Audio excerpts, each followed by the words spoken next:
Good morning class. देखिए अभी तक तो हम लोग 4F देख रहे थे और 4F में हमारे आधे सवाल हो गए थे। बाकी जो बचे हुए सवाल हैं इस क्लास के अंदर हम लोग समाप्त कर देंगे। एक बात याद रखना, चलता हर कोई है, हर किसी चलने वाले को मंजिल नहीं मिलती है। हर किसी चलने वाले को मंजिल नहीं मिलती है क्योंकि चलना जरूरी नहीं होता है। चलने से पहले हमें पता होना चाहिए कि मंजिल के लिए रास्ता कौन सा है। भाई चलने से अगर मंजिल मिल जाए, हर व्यक्ति चलता है, तो क्या हर व्यक्ति को क्या मंजिल मिलता है? मंजिल मिलती है, सफलता मिलती है? नहीं मिलती है। इसका कारण सिर्फ एक ही होता है, क्योंकि हम चलने से पहले ये नहीं सोचते हैं कि ये जो रास्ता है वो कहां जाएगा। चलने से पहले सबसे पहले ये देखना जरूरी हो जाता है कि ये जो रास्ता है वो हमारी मंजिल की तरफ जाता है या नहीं जाता है। जब हमें रास्ता पता होगा फिर चलेंगे, जब चलेंगे तो मंजिल जरूर मिलेगी। इसलिए कहते हैं, क्या कहते हैं, कि सही रास्ता का चुनाव करें। चलिए शुरुआत करते हैं। तो 4F में हमें लगता है 16 या 17 सवाल हो गए थे, तो 16 हो गए थे। चलिए 17 नंबर से देखते हैं। दो क्रमागत संख्याएं ज्ञात कीजिए जिनके वर्गों का योग 265 हो। मतलब दो क्रमागत संख्याएं हैं, उन्हें ज्ञात करना है, लेकिन हमें दे क्या रखा है? वर्गों का योग दे रखा है। तो हम मान लेते हैं संख्याएं जो है हमारी, माना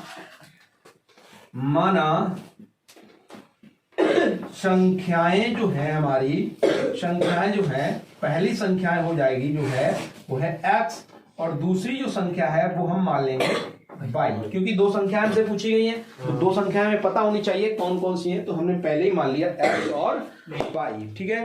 अब जब दो संख्याएं हमने मान ली हैं और ये क्रमागत संख्याएं हैं, कैसी हैं? क्रमागत हैं, तो हम एक x मानेंगे, दूसरी मानेंगे x+1। ठीक है। क्या बोला गया? क्रमागत है। तो पहली संख्या 1 होगी, मानना है कि हमने पहली जो संख्या है वो 1 है, दूसरी क्या हो जाएगी? 2 हो जाएगी। क्रमागत का मतलब क्या होता है? क्रम से हो।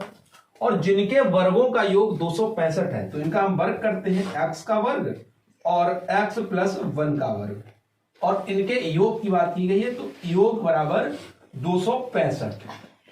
अब इसको हल कर लेते हैं। x² + 1 + 2x बराबर 265। ये बन गया द्विघात समीकरण, यानी कि 2x² और प्लस का 2x और माइनस का 264। ये हमने घटा दिया इससे, और इसको पक्षांतर करके इधर ले आए, 264 रह गया हमारा। अब 2 कॉमन मिल रहा है, इसको ले लो, तो x² प्लस का x और माइनस का 2 एकम 2, 2 तियां और 2 दूनी बराबर 0, और इसको उधर भेजेंगे तो 0 हो जाएगा। ये भी क्यों भाई? 2 0 हो जाएगा। तो हमारा समीकरण बन गया x² प्लस x और माइनस का 132। 132 के हम कर लेते हैं गुणनखंड। 132 के कर ले गुणनखंड। 2 छंगे 12 है, 1 बचा, 2 छंगे 12 है, 2 तियां 6, 2 तियां 6। अब 3 से काट दो, 3 एकम 3 एकम 11 एकम 11। हमें लाना कितना है? 1 लाना है। तो देखो 3 दूनी 6 दूनी 12, 12 माइनस 11 कितना होता है हमारा? 1। तो ये हो गया हमारा x² plus 12 minus 11 x minus 132 बराबर 0। x² plus 12 x minus 11 x minus 132 बराबर 0। तो x कॉमन मिला तो यहां पर हमारा क्या बचा? x प्लस का 12 है। ठीक। अब माइनस का 11 कॉमन मिल रहा है हमें, तो यहां पर x माइनस 12 बचा, प्लस 12 बराबर 0। ठीक है। अब देखिए यहां पर हमारा ये कोष्टक और ये कोष्टक एक जैसा है, तो इसको हम एक बार लिखते हैं, कॉमन लेते हैं, x प्लस 12 और दूसरा है x माइनस 11 बराबर 0। इसको तो हम छोड़ देंगे, क्योंकि इसको हम जब लेंगे x प्लस 12 बराबर 0 तो ये ऋणात्मक हो जाएगा, x बराबर माइनस 12, और ये हो जाएगा x माइनस 11 बराबर 0। तो x बराबर हो गया हमारा 11। अब एक संख्या मिल रही है हमें, कितनी है? 11 है। दूसरी संख्या हमारी है x+1, तो x+1 बराबर हमारा हो जाएगा 11 + 1। x की जगह 11 रखा और +1 मतलब कि 12, यानी कि जो दो संख्याएं हमारी क्रमागत हैं वो है 11 और 12। अगला क्वेश्चन देखें, समझ गए? चलिए अगला देखते हैं। दो वर्गों के क्षेत्रफल का योग, 2 वर्ग हैं और उनके क्षेत्रफलों का योग दे रखा है इतना। यदि उनके परिमापों का अंतर कितना है? 24 है, तो दोनों वर्गों की भुजाएं ज्ञात कीजिए। बढ़िया क्वेश्चन है, एनसीईआरटी का है। तो सबसे पहले दो वर्गों के क्षेत्रफलों का योग हम पहले लिख देते हैं। तो हम मानेंगे दो वर्ग हैं, पहला वर्ग ये है इधर वाला और दूसरा वर्ग ये वाला है, ठीक है। और पहले ही हमसे बोल दिया है वर्गों का योग, और वर्ग का क्षेत्रफल होता है भुजा स्क्वायर। ये हमसे तो बोला नहीं गया है कि छोटा है बड़ा है, दो वर्ग हैं उनका क्षेत्रफल दिया है। तो इसकी हम भुजा मान लेते हैं ए और इसकी मान लेते हैं बी। तो इसका क्षेत्रफल हो जाएगा ए स्क्वायर और इसका क्षेत्रफल हो जाएगा बी स्क्वायर, और इनके वर्गों का योग है ना, दो वर्गों के क्षेत्रफलों का योग, अरे वर्गों का योग नहीं बोला गया, क्षेत्रफलों का योग सीधा सीधा दिया गया है। मतलब ए स्क्वायर, ये भाई पहले का वर्ग का क्षेत्रफल ए स्क्वायर है और दूसरे का बी स्क्वायर। बी स्क्वायर बराबर कितना है हमारा 468। अच्छा, ये ए स्क्वायर और बी स्क्वायर जानते हो कैसे हो गया?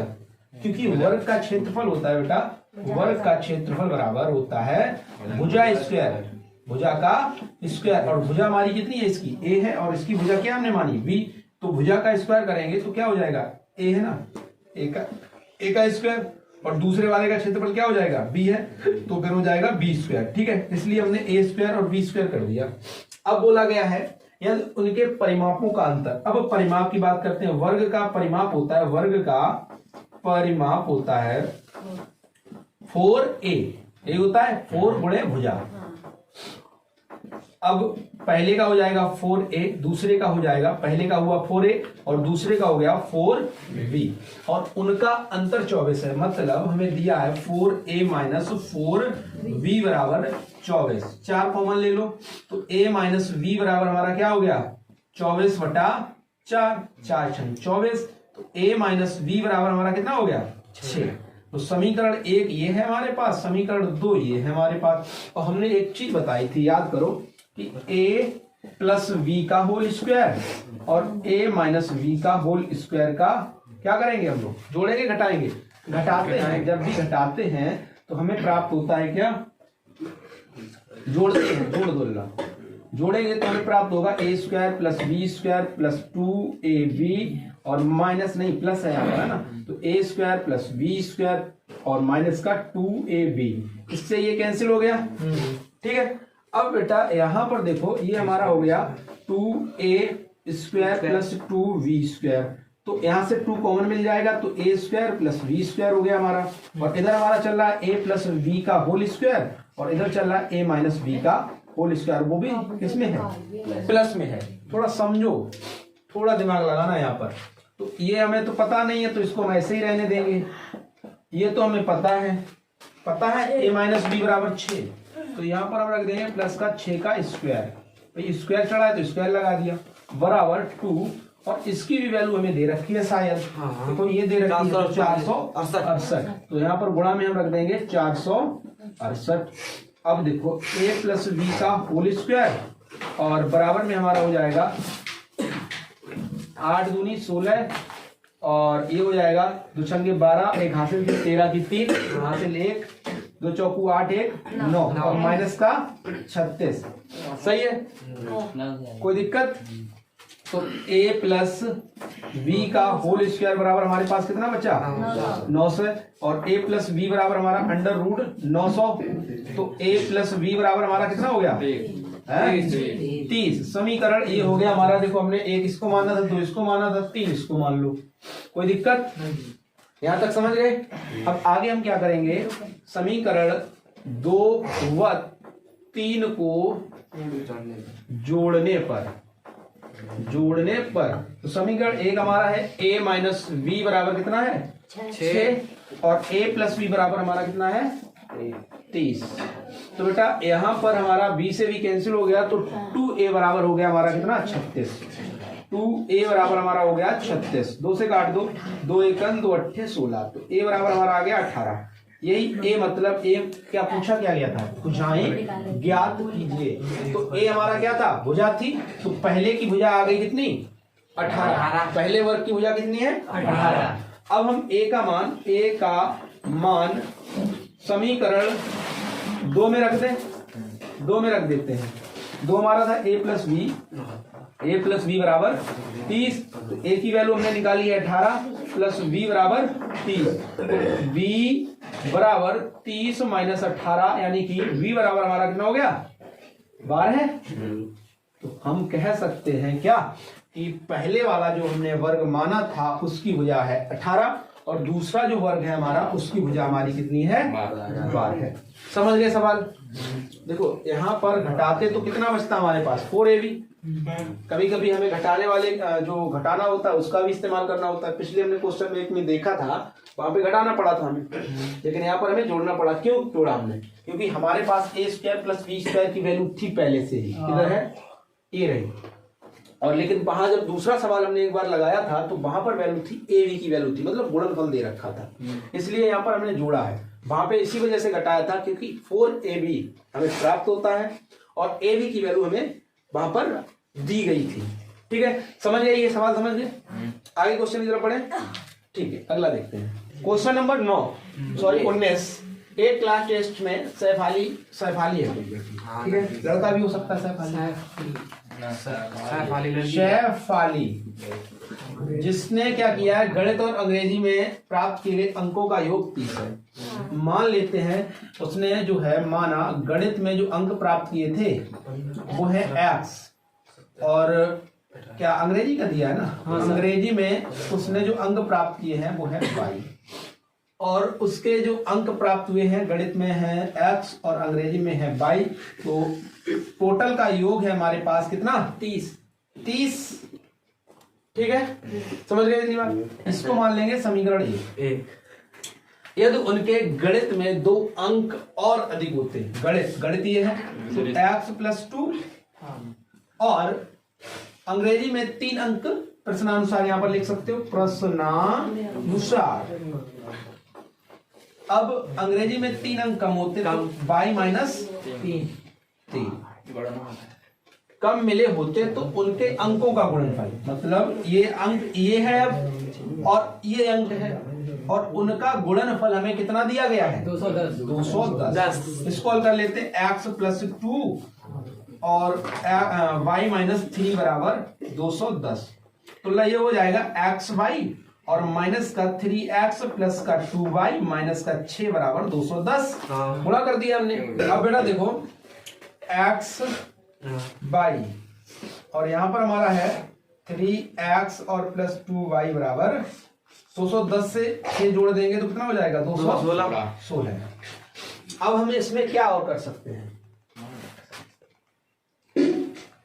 देखो भाई 3x प्लस 2y xy दे रखा है 216 और यहाँ x प्लस y बराबर कितना दे रखा है 30। ऐसा करते हैं यहां से हम 75 करके x या y की वैल्यू निकाल लेते हैं। तो बेटा अगर हम x प्लस y बराबर 30 रखते हैं और x बराबर निकालना चाहें तो 30 माइनस y हो जाएगा। ये हम मानेंगे समीकरण 2 है ये हमारा। समीकरण 2 में x का मान रखने पर रख देते हैं, x यहाँ पर है तो x का मान हमारे पास है 30 माइनस y और यहाँ पर कितना हमारा y का गुणा करेंगे। ध्यान दो 3x की वैल्यू हमारे पास है 30 माइनस y और प्लस 2y बराबर 216। y का गुणा करेंगे 30y minus y square minus 30 90 और माइनस का कितना हो गया 3y minus minus plus 3y और प्लस का 2y बराबर 216। ये y वाला पहले कर लेते हैं खत्म। 3 2 5 और ये 30 कितना हुआ 35 यानी कि ये बन गया माइनस y स्क्वायर और प्लस का 35y और कितना है हमारे पास 90 ही है तो प्लस माइनस का 216 और माइनस का 90 बराबर 0। ठीक है, अब माइनस साइन कॉमन ले लो तो y स्क्वायर माइनस का 35y और प्लस का कितना हो गया भाई माइनस साइन कॉमन लिया तो प्लस, ये इनको ऐड कर लो 6 9 1 10 की 0 हाथ से ले 2 और 1 3 306 बराबर 0। माइनस कॉमन लिया हमने उसे 75 कर दिया, वो खत्म हो गया। अब ला 306 का गुणनखंड करेंगे हम, कर लो। ये 3 से कटेगा या 2 से भी काट लो, पहले 2 से ही काट देते हैं पूरा। 2 एकन 2 1 बचा 2 पंजे 10 और 2 तियां 6। 3 से काट दो 3 पंजे 15 3 एकन 3 से फिर कटता है 3 एकन 3 सत्ते 21 17 हमें लाना कितना 35, कितना लाना है 35। देखो आता है या नहीं आता है। 3 का 9 दूनी 18, 18 प्लस 17 कितना हुआ 35 हो गया। कोई दिक्कत? 18 प्लस 17 बराबर होता है 35। तो बाई स्क्वायर माइनस 18 प्लस का 17 बाई प्लस का 306 बराबर 0। ये यहाँ पर हम करेंगे y का गुणा माइनस 18 बाई प्लस का 17 बाई प्लस का 306 बराबर 0। यहाँ से y कॉमन ले लो, x माइनस 18 और यहाँ प्लस का 17 कॉमन मिल रहा है, तो y माइनस 18 बराबर 0 ये प्राप्त होगा हमें। ठीक है, x नहीं y होगा यहाँ पर y। ठीक है, अब हम क्या करेंगे, ये हाँ माइनस 17 होगा, तो माइनस 17 हमने कॉमन लिया तो कितना हुआ बाई माइनस 18। अब एक कोष्टक हमारे पास है बाई माइनस 18 और दूसरा कोष्टक है बाई और माइनस का 17 बराबर 0। मतलब ये है बाई बराबर 18 है, यहाँ पर क्या मान आ रहा है बाई बराबर 18 और दूसरा बाई बराबर कितना आ रहा है 17। तो x बराबर बाई बराबर हमारा बेटा आ गया 18 और 17, दो मान आ गए बाई के। ठीक है, अब x का मान हम निकालते हैं। x बराबर हमारा कितना है, x बराबर अभी हमने देखा था x बराबर 30 माइनस बाई, 30 माइनस 22, तो x बराबर 30 माइनस 17 हो जाएगा हमारा। पहले रखते हैं 17, ठीक है, कितना रखते हैं 17। y बराबर जब 17 है तब हमारा कितना आएगा x का मान, देखते हैं। x बराबर कितना हो गया हमारा, देखो फिर 13 हो गया ना। x बराबर हमारा कितना आ गया, जब हम y बराबर कितना रखेंगे 18 रखते हैं तो x बराबर हमारा कितना आ जाएगा 12। ठीक है, तो आंसर ये मतलब 17 13 भी हो सकता है, 18 12 भी हो सकता है। दो आंसर हमें यहाँ से मिल गए। अब आप लोगों की इच्छा, जो रखना चाहो वो मान रख सकते हो। ठीक है, समझ गए क्वेश्चन, समझ गए? मतलब क्या है, गणित में सहवाली ने कितने अंक प्राप्त किए 18 और अंग्रेजी में 17 नहीं 12 नहीं, जब 18 उसने किसमें प्राप्त किए अंग्रेजी में 18, तो गणित में उसके कितने हो जाएंगे 12 हो जाएंगे। और जब अंग्रेजी में उसने 17 अंक प्राप्त किए हैं तो उसके गणित में जो हो जाएंगे वो कितने हो जाएंगे 13। ठीक, समझ गए? बढ़े अगले क्वेश्चन की तरफ। Yes sir. ठीक, चलिए बच्चों अगले क्वेश्चन की तरफ हम बढ़ते हैं। देखिए जो है 20 नंबर है, 20 में हमारे दो क्वेश्चन दे रखे हैं। एक समकोण त्रिभुज की ऊंचाई उसके आधार से 7 सेमी कम है। पहले हम समकोण त्रिभुज बनाते हैं। सबसे पहले एक समकोण त्रिभुज बना लेंगे, यहां पे बनाते हैं इसको। समकोण ये त्रिभुज हमारा, समकोण त्रिभुज का मतलब होता है एक कोण जो है 90 डिग्री का होता है इसमें। ठीक है, कर्ण के सामने वाली मतलब 90 डिग्री के सामने वाली भुजा क्या कहलाती है, कर्ण, कर्ण कहलाती है। और इसको हम आधार मानते हैं, और ये क्या होता है हमारा लंब होता है। ठीक, अब देखो बेटा, एक समकोण त्रिभुज की ऊंचाई उसके आधार से 7 सेमी कम है, तो हम क्या करेंगे, उसके आधार से तुलना की गई है, आधार से 7 सेमी कम है, तो माना आधार बराबर x। और फिर हमारी क्या बात की, आधार से 7 सेमी कम है क्या, ऊंचाई। तो ऊंचाई बेटा हमारी यानी कि लंब, तो ऊंचाई हमारी क्या हो जाएगी, ऊंचाई बराबर हो जाएगी x माइनस 7। सही है, कम है। यदि कर्ण 13 सेमी हो तो अन्य दो भुजाएं ज्ञात कीजिए। कर्ण हमारा कितना है 13 है, और इसके अलावा हमसे बोला गया है, ये हमें जो बताया गया था उसको हम यहाँ पर रखते हैं, कोई दिक्कत। आधार हमारा कितना है x है, यानी कि x इसकी लंबाई है और इसकी x माइनस 7 ये लंबाई। अब हमसे बोला गया है कि ये जो दोनों भुजाएं हैं ना, इनको बताओ कितनी होंगी। तो इसको बताने के लिए हमें कुछ नहीं करना है, पाइथागोरस प्रमेय हम लोग पढ़े हैं। पाइथागोरस प्रमेय कहता है कि यदि समकोण त्रिभुज है तो उसके जो बड़े वाले जो भुजा है ना, समकोण त्रिभुज की बड़ी वाली भुजा का वर्ग जो होता है अन्य दो छोटी भुजाओं के वर्ग के योग के बराबर होता है। कर देते हैं x square plus x minus 7 का स्क्वायर। ठीक, 13 का वर्ग होता है 169 बराबर एक्स स्क्वायर प्लस का एक्स स्क्वायर प्लस का 49 माइनस का 14x। ठीक, 169 यानी 49 इधर ले आएंगे, 169 माइनस 49 बराबर 2x स्क्वायर माइनस का 14x। ठीक, अब यहां इसको घटा देते हैं, 0 यहां पर प्राप्त हुआ और यहां पर कितना 2 और यहां पर 1। ठीक है, बराबर 2 कॉमन ले लो, एक्स स्क्वायर माइनस 7x, 2 से काट दो, ये यहाँ पर बचेगा 60। तो हमारा जो द्विघात समीकरण बना है वो क्या बना है, एक्स स्क्वायर माइनस का 7x और इसको भी पक्षांतर कर दो, माइनस का 60 बराबर 0। यहां तक समझ गए। अब 60 का गुणनखंड कर लेते हैं, 2 3 6 और 15, 3 पंजे और 5 एकम, कितना लाना है 60, 2 दूनी 4, 5 तियो 15, नहीं होगा, 3 दूनी 6 और 5 दूनी 10, नहीं हो रहा है। और ऐसा कर लो, 3 दूनी 6 दूनी 12, 12 से 5 गया कितना बचा, नहीं हो रहा है, 12 से 5 चले 17, 12 से 5 गया, हम 17 लिख लिए थे, 12 से 5 गया 7 बचा, ठीक बन गया हमारा। 3 दूनी 6 दूनी 12 माइनस 5, तो ये हो गया हमारा x square minus 12 minus 5 x minus 60 बराबर 0। ठीक, आगे बढ़े, आगे देखो, एक्स स्क्वायर माइनस का 12x और प्लस का 5x माइनस का 60 बराबर 0। और ये हमारा देखो यहां से x कॉमन लिया तो x माइनस 12 है और प्लस का 5 कॉमन लिया तो x माइनस 12 पंजे 60 बराबर 0। तो एक ब्रैकेट हो गया x प्लस 5 और दूसरा हो गया हमारा x माइनस 12 है बराबर 0। इसको हम छोड़ देंगे क्योंकि ये ऋणात्मक हो जाएगा, तो हम लेंगे x माइनस 12 बराबर 0। तो x बराबर हमारा प्राप्त हुआ है 12। और हमसे पूछा क्या गया था, मतलब ये जो लंबाई है आधार है ना, वो हमारा कितना है, ये हमें प्राप्त हो गया 12। ठीक है, और दूसरा हमारा था x माइनस, ऊंचाई हमारी कितनी थी, ऊंचाई बराबर थी हमारी x माइनस 7। तो बेटा 12 माइनस 7 बराबर हमारा कितना हो गया 5।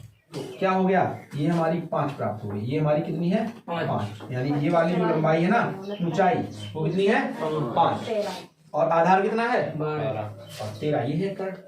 कोई दिक्कत है यहाँ तक। चले अगले क्वेश्चन की तरफ। ठीक है, अगला क्वेश्चन है 20 का सेकंड है, एक आयताकार खेत का विकर्ण उसकी छोटी भुजा से 60 मीटर अधिक लंबा है। यदि बड़ी भुजा छोटी भुजा से 30 मीटर अधिक हो तो खेत की भुजाएं ज्ञात कीजिए। क्या दिया गया, एक आयताकार खेत है, तो पहले एक आयताकार खेत बना लेते हैं।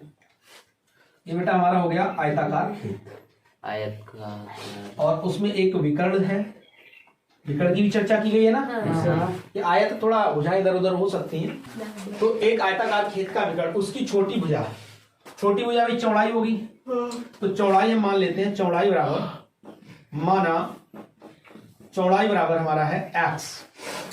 एक आयताकार खेत का विकर्ण उसकी छोटी भुजा से 60 मीटर अधिक लंबा है, तो विकर्ण हमारा हो जाएगा कितना बेटा, विकर्ण बराबर हो जाएगा x प्लस 7 अधिक लंबा है। यदि बड़ी भुजा उसकी छोटी भुजा से 30 मीटर अधिक हो, अब बड़ी भुजा मान लेते हैं, बड़ी भुजा बराबर नहीं, बड़ी भुजा हमारी क्या हो जाएगी, बड़ी भुजा बराबर, बड़ी भुजा यानी कि हमारी जो है लंबाई है, तो लंबाई हमारी क्या हो जाएगी, लंबाई बराबर हो जाएगी x माइनस 30। अच्छा कम है, बड़ी ज्यादा है ना, तो x प्लस 30, चौड़ाई से 30 अधिक है। तो ये दे रखा है, ये दे रखा है, विकर्ण दे रखा है, तो खेत की भुजाएं ज्ञात करने के लिए बोला गया है। तो हमें ये दे रखा है कितना, x प्लस 60, ठीक, और ये हमें दे रखा है लंबाई यानी कि x प्लस 30 और ये हमें दे रखा है x। तो ध्यान दीजिए यहाँ पर ये संपूर्ण त्रिभुज बन रहा है, तो हम पाइथागोरस लगा देते हैं सीधा सीधा। x प्लस 60 का वर्ग बराबर एक्स स्क्वायर का वर्ग और प्लस x प्लस 30 का वर्ग। आगे कर पाओगे, छोड़ दे यहीं पर, बड़े अगले क्वेश्चन की तरफ। यस सर, हो जाएगा पक्का। ठीक है, अगले क्वेश्चन की तरफ बढ़ते हैं। इसको हल करना है, बस x की वैल्यू निकाल लेना। x की वैल्यू जब निकल आएगी तो चौड़ाई मिल जाएगी हमें, और जब चौड़ाई मिल जाएगी तो विकर्ण भी और लंबाई भी, सारी चीजें हम निकाल लेंगे। और हमें चाहिए क्या है, चौड़ाई और लंबाई। ठीक है, मतलब हमें x की वैल्यू चाहिए और x प्लस 30 की वैल्यू चाहिए, बस हो गया। अगला क्वेश्चन देखते हैं। ठीक है, क्वेश्चन नंबर 21, ऐसी दो संख्याएं ज्ञात कीजिए जिनका योग 27 हो और गुणनफल 182 हो। तो समीकरण बना लेते हैं। पहली संख्या, इसमें दो संख्याओं की बात की गई है, x है, दूसरी संख्या इसमें हमारी है y। अब थोड़ा स्पीड से लगाते हैं, तो x प्लस y बराबर हमारा है 27 और x y बराबर हमारा है 182। अब इसमें हम क्या कर सकते हैं, पक्षांतर करके सीधा रख दो, पक्षांतर कर दो तो हमारा हो जाएगा x बराबर, यहां पर हमारा हो जाएगा क्या, x बराबर हो जाएगा y, उधर जाएगा 27 माइनस y। अब इसी को हम इसमें रख दें, x की वैल्यू कितनी है 27 माइनस y और y बराबर 182। ठीक है, तो ये हो जाएगा 27y माइनस वाई स्क्वायर बराबर 182। कोई दिक्कत? तो ये हमारा समीकरण जो बन गया है वो बन गया है वाई स्क्वायर माइनस का 27y और प्लस का 182। इसका गुणनखंड करके हल कर पाओगे? अब गुणनखंड करना है, गुणनखंड बहुत बता दिए हमने। ठीक है, आगे बढ़ते हैं। दो क्रमागत धनात्मक पूर्णांक ज्ञात कीजिए, मतलब दो क्रमागत धनात्मक पूर्णांक है। ठीक है, तो पहला हम मान लेंगे x और दूसरा मानेंगे x प्लस 1। ठीक है, जिनके वर्गों का योग, जिनके वर्गों का योग दे रखा, मतलब X square plus x plus 1 का स्क्वायर, मतलब वर्ग किया और उनका योग दे रखा में 365। तो इसको हल करते हैं थोड़ा, एक्स स्क्वायर प्लस 1 का स्क्वायर, यानी कि 1 लिखते हैं सीधा, 1 और प्लस का 2x बराबर 365। अब देखो बेटा, 2x स्क्वायर और प्लस का 2x और माइनस का 364 बराबर 0। और इस तरह का अभी हमने गुणनखंड किया है, सेम यही गुणनखंड है। तो ये हमारा समीकरण क्या बन गया, एक्स स्क्वायर, 2 कॉमन ले लो, एक्स स्क्वायर प्लस एक्स और माइनस का 2 1 2, और यहाँ पर एक बचा 2 8 16, 2 दूनी 4 बराबर 0। मतलब X square plus x minus 182 बराबर 0। तो इसके गुणनखंड कर पाओगे? कर पाओगे ना? तीसरा देखें, 21 का तीसरा देखते हैं। क्वेश्चन नंबर तीसरा है, दो संख्याओं के वर्गों का अंतर। दो संख्याएं, हमने पहली संख्या मानी x और दूसरी संख्या मानी हमने y, और वर्गों का अंतर मतलब X square minus Y square बराबर बोल दिया गया है कितना है 180, और वाई स्क्वायर हम उधर ले चलते हैं तो एक्स स्क्वायर माइनस 180 हो जाएगा बराबर वाई स्क्वायर। सही है। अब यही सेम मान हम यहाँ पर रख दें तो हमारा समीकरण बन जाएगा एक्स स्क्वायर माइनस 180 और बराबर 8x। अब इसको पक्षांतर करो तो एक्स स्क्वायर माइनस का 8x माइनस 180 बराबर 0। बेटा इसका भी गुणनखंड कर सकते हो, बताओ, कर दे थोड़ा। 180 काट लो, 2 नेम 18 है, 45, 5 नेम 3 त्रिका 3 एकक, मतलब क्या हो जाएगा, हमें 8 लाना है, 3 त्रिका 9 दूनी 18, ये देखो ला, 3 त्रिका 9 दूनी 18 माइनस 5 दूनी 10, 18 माइनस 10 हो गया, लो हो गया x square minus 18 minus 10 x minus 180 बराबर 0। तो ये हो गया x square minus 18 x minus और माइनस प्लस 10 एक्स माइनस 180 बराबर 0।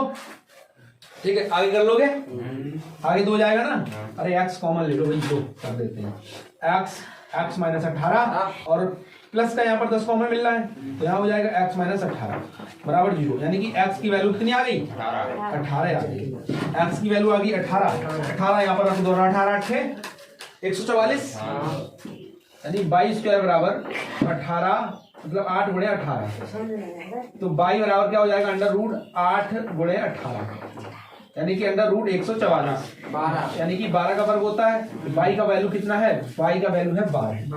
तो मतलब क्या हुआ, जो हमसे बोला गया था, जो दो संख्याएं थी ना, एक 18 है और दूसरी कितनी है 12। अगले क्वेश्चन की तरफ बढ़े। ठीक है, अगला क्वेश्चन है बेटा क्वेश्चन नंबर 22। इस चैप्टर में मतलब कुल 3 सवाल बचे हुए, पूरा चैप्टर खत्म हो गया है। एक कुटीर उद्योग एक दिन में कुछ बर्तनों का निर्माण करता है। जो बर्तन का निर्माण कर रहा है, बर्तन का निर्माण मान लो एक दिन में बर्तन जो बनाता है, बर्तन का निर्माण कर रहा है। कितने बर्तन बना रहा है, एक्स। ठीक है, ये मान लिया हमने। एक विशेष दिन यह देखा गया, कोई विशेष दिन मान लो कल के विशेष दिन है, और कल देखा गया कि प्रत्येक नग जो है ना, प्रत्येक नग को निर्माण लागत उस दिन के निर्माण किए गए बर्तनों की संख्या से दुगने से 3 अधिक है। और उस दिन जो निर्माण करे गए हैं बर्तन, वो कितने करे गए हैं, एक्स। तो बोला गया उस दिन जो निर्माण करे गए बर्तन है ना, नग की बात हो रही है, अब नग की बात हो रही है। उस दिन जो बर्तनों का निर्माण किया गया ना, उस निर्माण कितना है, दुगने से, मतलब कितना है, दुगने से 3 अधिक है। सही है, ये हो गया नग कितने निर्माण हुए, 2x प्लस 3। यदि उस दिन कुल निर्माण लागत 90 थी। अब देखो इन दोनों को आपस में मल्टीप्लाई करेंगे तो क्या प्राप्त होगा, टोटल लागत हमें मिल जाएगी। तो देखो x और ये है 2x प्लस 3 बराबर हमारा कितना है 90। तो ये हो जाएगा 2x स्क्वायर प्लस 3x बराबर 90। 2x square plus 3x minus 90 बराबर 0। अब 90 के करते हैं गुणनखंड। 90 के कर लेते हैं 45 और 5 नियम 3 त्रिका और 3 एकन, और पहले से ही हमारे पास 2 उपस्थित थे, मतलब आगे वाले का भी गुणा होता है। गुणनखंड हो गए 2 गुणे 2 गुणे 5 गुणे 3 गुणे 3, और हमें लाना कितना है 3 लाना है। तो बेटा हो जाएगा 5 दूनी 10 और 3 दूनी 15 5 15 हो गया ये, और 3 दूनी 6 दूनी 12। 3 लाना था ना। 15 माइनस 12 बराबर कितना हो गया हमारा 3 हो गया। तो हो गया सवाल 2x स्क्वायर, 3 को लिख सकते हैं 15 माइनस 12x माइनस 90 बराबर 0। तो ये हो जाएगा 2x स्क्वायर, यहाँ पर साइन प्लस का है ना, प्लस 15x माइनस का 12x माइनस 90 बराबर 0। अब देखो बेटा 2x है ना, तो x कॉमन मिल रहा है यहाँ पर, तो 2x प्लस का 15 यहाँ पर माइनस का 12 कॉमन लिया हमने, नहीं 12 नहीं मिल रहा है 6 मिल रहा है, 6 लिया तो यहाँ पर बचा 2x प्लस का 15। तो x माइनस 6 और दूसरा बना है 2x प्लस का 15 बराबर 0। तो हमारा जो है x माइनस 6 बराबर 0, यानी कि x बराबर हमारा कितना आ गया 6। और हमसे पूछा गया है प्रत्येक नग की लागत ज्ञात कीजिए, तो यहाँ पर मान रखना है हमें। तो ये हो जाएगा 2 इंटू 6 प्लस 3, तो आंसर हो गया 6 दूनी 12 और प्लस 3 बराबर 15। कितनी लागत है 15। प्रत्येक नग की लागत कितनी है 15 है, ठीक है। तो उसकी एक प्रत्येक नग की जो लागत है वो कितनी है बेटा 15, और ये प्रत्येक नग की लागत हमने पहले ही लगा ली थी यहाँ पर, और ये बर्तनों का निर्माण x हो रहा था यहाँ पर, सही है। तो लागत और बर्तनों का गुणा कर दिया हमने, तो हमें कितना प्राप्त हुआ था 90। लागत टोटल कितनी थी 90 थी। बस इसको हल किया, आ गया। बढ़े आगे। 23 नंबर है एक रेलगाड़ी। रेलगाड़ी से पहले देखो एनसीईआरटी का एग्जाम्पल है ये, ठीक है। एनसीईआरटी की बुक में जो है ये एग्जाम्पल है, और ये मनोरय की बुक है, सभी को पता होगा। एक रेलगाड़ी 360 किलोमीटर की दूरी एक समान चाल के साथ तय करती है। तो उसकी जो समान चाल है ना उसको मान लेते हैं। समान चाल किसकी रेल की, रेल की समान चाल है वो x किलोमीटर प्रति घंटा है, और वो दूरी कितनी तय करता है, दूरी समान चाल से 360 किलोमीटर, ठीक है। यदि रेलगाड़ी है दूरी 5 किमी प्रति घंटा की अधिक चाल से तय करती, मतलब जो पहले नियत चाल थी उससे 5 किलोमीटर प्रति घंटा की रफ्तार बढ़ा देते हैं प्रश्नानुसार क्या करेंगे, जो चाल हो जाएगी बेटा वो हो जाएगी x प्लस 5, ठीक है। तो यात्रा में 48 मिनट कम समय लगता है। तो यात्रा में जो समय लगता है ना, यात्रा में वो पहले लगा समय से कितना कम लगता, 48 मिनट कम हो जाते, मिनट कम समय लगता। रेलगाड़ी की प्रारंभिक चाल ज्ञात कीजिए, मतलब हमसे x की वैल्यू पूछी गई है। अब हम इसमें क्या कर सकते हैं, मतलब समय दे रखा है यहाँ पर, समय कितना कम लग रहा है 48 मिनट, ठीक है। अब एक चीज याद रखना, जब भी समय मतलब कोई चीज दे रखी हो उसी चीज को हम निकालते हैं। तो समय बराबर हमारा होता है सूत्र, समय बराबर दूरी बटे समय होता था। तो दूरी बटे समय, समय इधर समय देखो ये होता था सूत्र, चाल बराबर दूरी बटे समय, दूरी बटे चाल हुई है।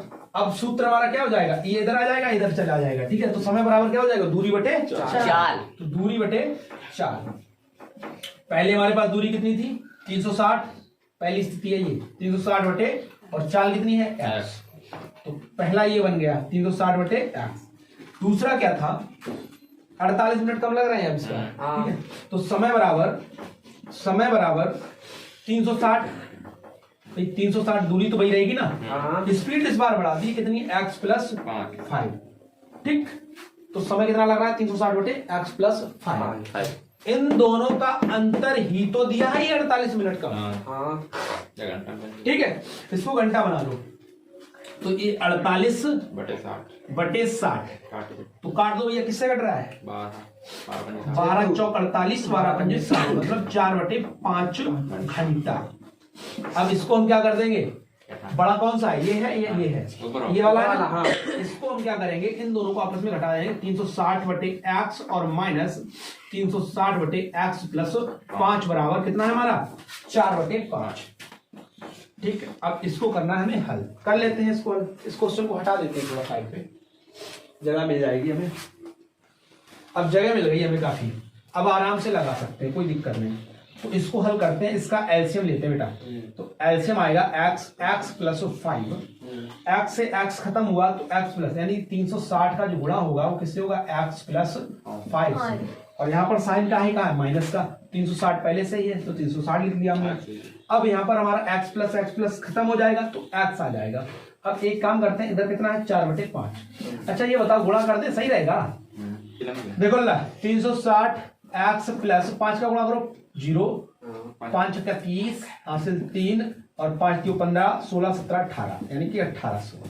और माइनस का 360 एक्स बटे एक्स प्लस 5 बराबर 4 बटे 5। इससे ये खत्म हो गया, इसको इधर भेजेंगे, इसको इधर भेजेंगे। 1800 में गुणा हो जाएगा हमारा कितने का? 5 का, और बराबर इधर होगा 4x का गुणा, तो 4x हो गया यहाँ पर, और 4x प्लस 5, 4 चौक 16, कितना बचा?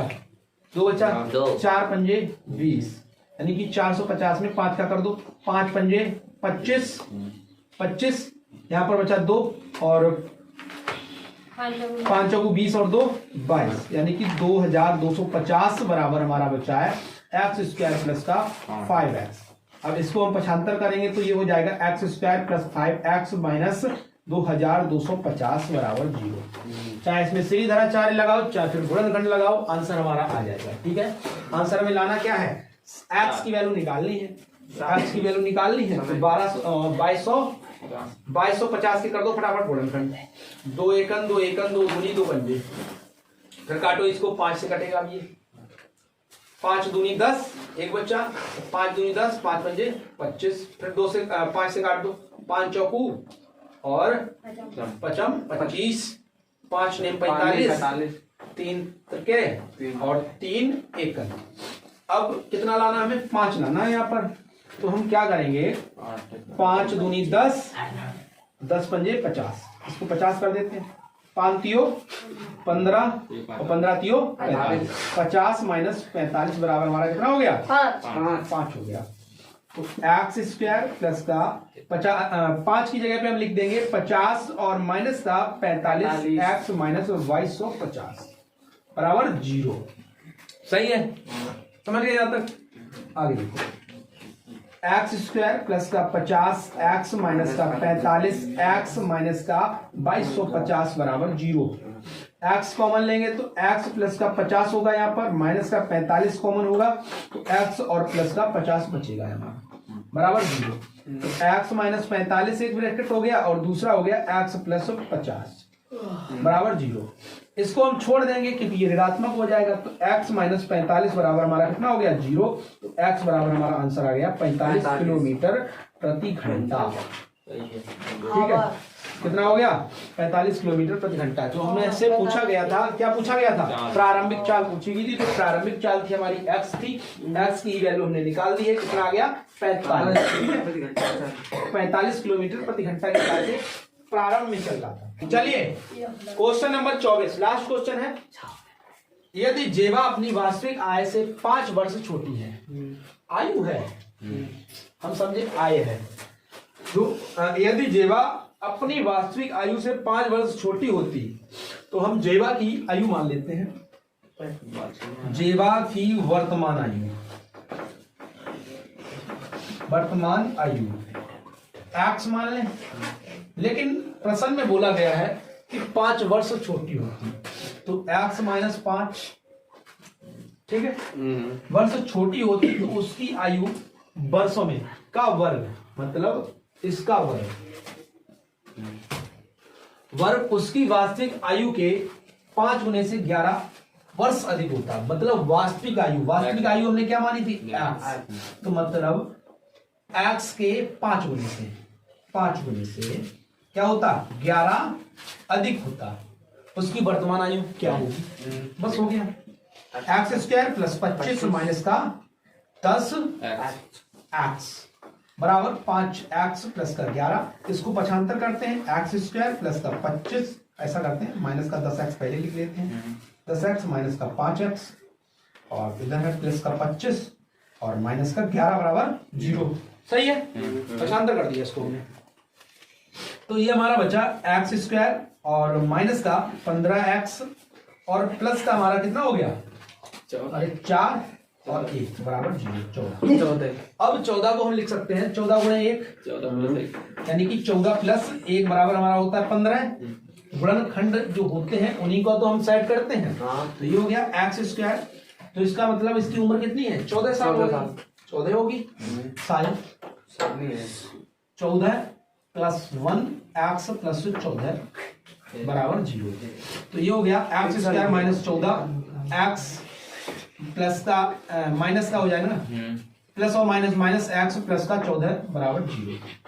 तो ये हो गया एक्स कॉमन लिया तो एक्स माइनस 14 माइनस का 1 कॉमन लिया तो एक्स माइनस 14 बराबर 0। तो हमारे जो दो कोष्टक बने हैं वो दो कोष्टक क्या है, एक्स माइनस 1 और दूसरा कोष्टक बना है एक्स माइनस का 14 बराबर 0। मतलब उसकी उम्र या तो 1 साल होगी या फिर 14 साल। तो आंसर सही हमारा क्या हो गया, 14 साल। भाई मान लो अगर उसकी वास्तविक आयु अगर 1 साल है तो आज से पहले वो कितनी उम्र की होगी, -4 साल। मतलब उसका जन्म नहीं है, उसका अस्तित्व ही नहीं। जब उसका अस्तित्व नहीं है तो क्वेश्चन का आंसर 1 खत्म हो गया। तो किसी का अस्तित्व नहीं है तो क्या मतलब उसका। ठीक है, तो यहाँ तक जो है हमारे 24 क्वेश्चन पूरे होते हैं। अब जो है सबसे अच्छा चैप्टर, मतलब सबसे बड़ा, सबसे ज्यादा अंत वाला, सबसे अधिक अंत वाला चैप्टर शुरू होने वाला है कल से। और उस चैप्टर का नाम होगा त्रिभुज। क्या होगा, त्रिभुज। और त्रिभुज हमारा जो है 18 नंबर का है ना, यस 12 का। त्रिभुज हमारा जो है 12 नंबर का है। तो 12 नंबर का जो चैप्टर है वो शुरू हो जाएगा। ठीक है, तो कल से मतलब नेक्स्ट वीडियो में हम लोग त्रिभुज शुरू करेंगे। और आज की क्लास को हम लोग यहीं पर समाप्त करते हैं। मिलेंगे अगली वीडियो में, तब तक के लिए नमस्कार, जय हिंद।